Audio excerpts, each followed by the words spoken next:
Hey guys, what's going on? Blaine back for another Netflix review, and today I'm going to be talking about Monster.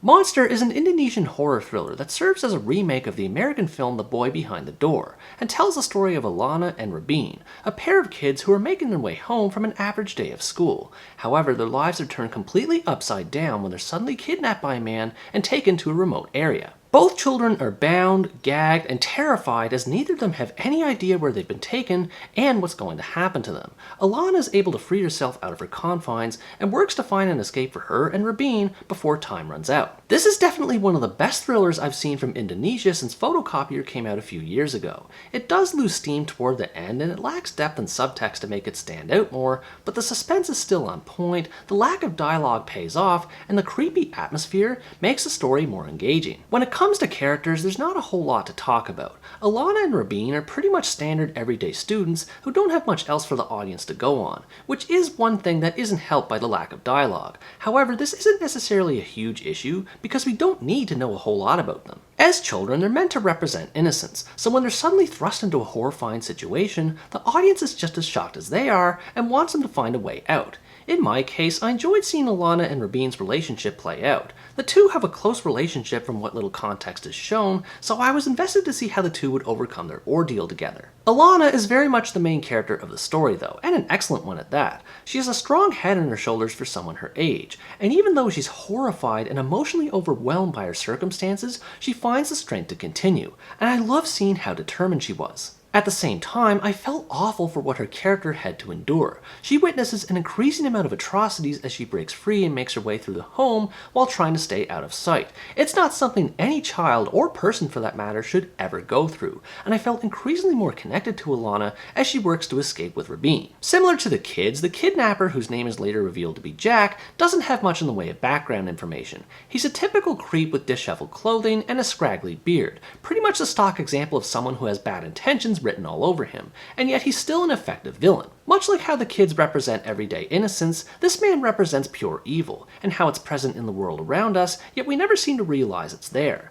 It's terrifying to think there are people like him out there who go around kidnapping children, and combined with his disturbing mannerisms, he makes the movie all the more chilling. At its core, the movie is very much an escape thriller where the objective is for the kids to get out of the house. Of course, it isn't so easy as Alana can't leave without Rabin, and she has to find a way to free him from where he's locked up, and the tension builds from there to great effect. It's a classic cat and mouse scenario where Alana has to avoid getting caught by Jack, except Jack doesn't realize at first that Alana has escaped. This leads to one close call after another where Alana tries to find keys throughout the house while trying to avoid making noise while she's moving about, and it's nerve-wracking. The creepy atmosphere is maintained by a gritty soundtrack that I enjoyed. The guitar twangs in the background while Alana hides behind an object just inches away from Jack really adds to the tension. The cinematography is also great too. There's a scene involving a mirror that had me on the edge of my seat the entire time it played out, and it really drew me into the story. By far the most notable thing about this movie though is the lack of dialogue, which is an interesting stylistic choice. Aside from a few times where characters say each other's names,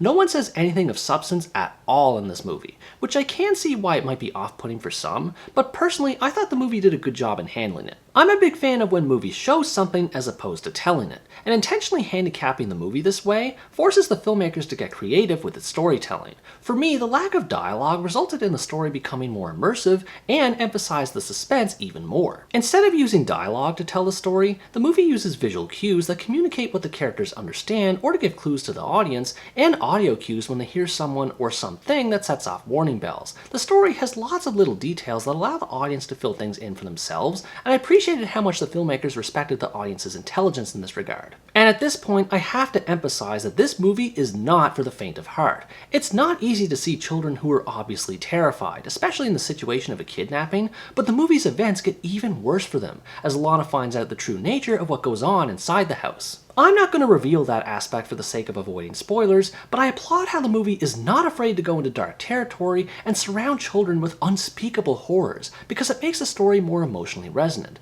However, it is still incredibly distressing to see kids screaming, crying, and constantly in danger, even if it's only a movie. So if you're squeamish about that, you may not find it enjoyable. Another thing I enjoyed about the story is that it doesn't really end when you think it does. Just when you think something's over and Alana has something figured out, something else comes along along and turns things upside down again. There's always something going on that's building towards something else, which is awesome to see. That being said, there are some odd plot decisions that pop up here and there. This mostly happens toward the end as the movie starts to lose steam, but even in the beginning, I found myself scratching my head a couple times at how easy it was for Alana to escape being undetected. There's also a scene later on involving a police officer that was very weirdly handled, but again, I won't say any more because I don't want to spoil it. I also think the movie is pretty bare bones in terms of the substance behind it. The characters are bland, and there's not much of a message beyond kidnapping and human trafficking being a constant deplorable problem. Of course, that is true, but it's disappointing to see so much effort pulled off in the storytelling techniques in the movie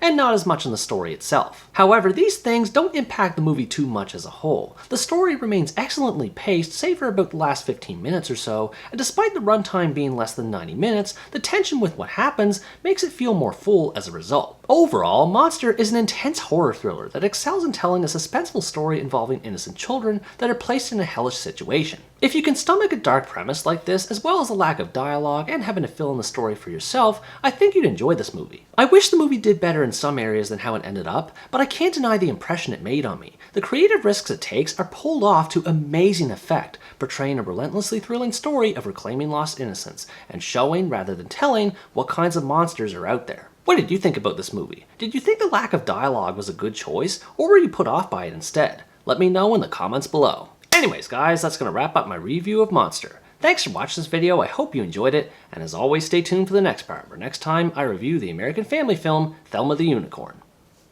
Bye bye!